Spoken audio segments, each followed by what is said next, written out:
Dwi newydd orffen fy nghwrs TAR Cynradd trwy gyfrwng y Gymraeg yma ym Mhrifysgol Bangor, a heb os nac oni bai mae'r blwyddyn wedi hedfan. Mae wedi bod yn flwyddyn llawn sbort, anturiaethau a digwyddiadau ymrywiol. Ond rhaid i fi gyfadde cyn rhoi'r cais mewn ar gyfer mynd ar y cwrs.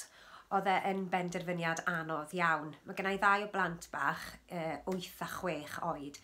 A oedd rhaid, fi'n meddwl, yn angenreidiol fy mod i'n trafod gyda fy ngŵr a fy mhlant a fy nheulu yr penderfyniad o'r dechrau. Oedd e'n gorfod bod yn penderfyniad gyda'r teulu gyfan.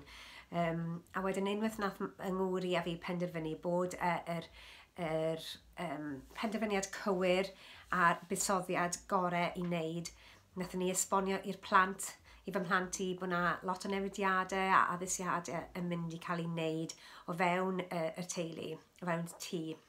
Byddai rhaid iddyn nhw fynd i clwb brecwast yn gynnar bob bore, a byddai ffrindiau, rhieni, lot o fy ffrindiau a teulu pan oedden nhw ar gael yn gorfod i nôl nhw o'r ysgol. Felly, ar ôl i'r plant sylweddoli bod mam yn mynd nôl i coleg ar ôl 20 mlynedd ac yn hyfforddi i fod yn athrawes, nathon ni penderfynu bod yr peth gorau i ni fel teulu a bod e'n mynd i fod yn buddsoddiad gret.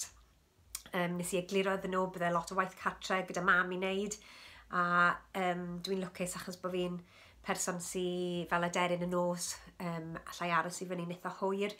Dyna oedd y ffordd orau i fi yn wneud fy ngwaith coleg. Byddwn ni'n dechrau wneud fy ngwaith ar ôl roi'r plant yn ei gwblhau, neu os oedd yna aseiniadau angen bod mewn, so ni'n falle'n aberthu'r penwythnos os yn bosib, a os oedd y gŵr adre yn wneud fy aseiniadau ar benwythnosau. Dyna y ffordd oedd yn gweithio orau i fi. O'n i yn nerfus iawn yn mynd nôl i addysg ar ôl gymaint o amser, 20 mlynedd, ond unwaith es i'r Coleg ym Bangor a cwrdd ar darlithwyr i gyd ar tiwtoriaid, nes i sylweddoli bod pethau'n mynd i fod yn lot haws nag yn i'n meddwl. Ges i lot o gefnogaeth. Oedd yr darlithwyr yna bob tro ar ochr arall y ffôn neu e-byst i ateb unrhyw cwestiynau neu unrhyw pryderon. Oedden nhw'n dda yn rhoi cyngor, a o'n i'n ffodus iawn oherwydd bod yng ngŵr i yn gweithio i ffwrdd lot o'r amser. Ges i fy lleoli, oedd yr darlithwyr yn gefnogol iawn, a wnaethon nhw ffeindio ysgolion lleol i fi i gael mynd ar fy phrofiad dysgu.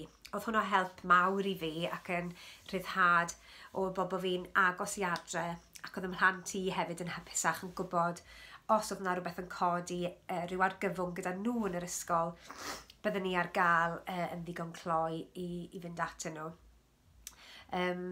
Mae wedi bod yn flwyddyn gret, mae wedi hedfan ac yn buddsoddiad heb os nac oni bai. Bod yna lot o newidiadau a pethau wedi gorfod cael ei addasu, a ni wedi gorfod jyglo lot o fywyd teulu, mae wedi bod yn briliant. A os ydych chi'n ystyried wneud y cwrs a methu dod i benderfyniad, pidwch â ail feddwl, ewch amdani. Fydd yn agor gymaint o ddrysau a fydd neb yn gallu cymryd y cymhwyster yna oddi wrthoch chi. Hefyd, mae'n lot o waith, ond o'n i'n gwybod hwnna, fi'n siŵr bod pawb yn sylweddoli. Mae cwrs dysgu TAR, mwy na lai cwrs 3 blynedd wedi cael ei cywasgu mewn i cwrs blwyddyn, ond os ydych chi yn canolbwyntio a mwynhau, fydd bob dim yn gret. Efallai bod y gwaith tŷ yn fan hyn a'r smwddio wedi cael ei anwybyddu ers blwyddyn, ond dim ots, mae yna pethau pwysicach mewn bywyd, a yn bendant nes i'r penderfyniad cywir.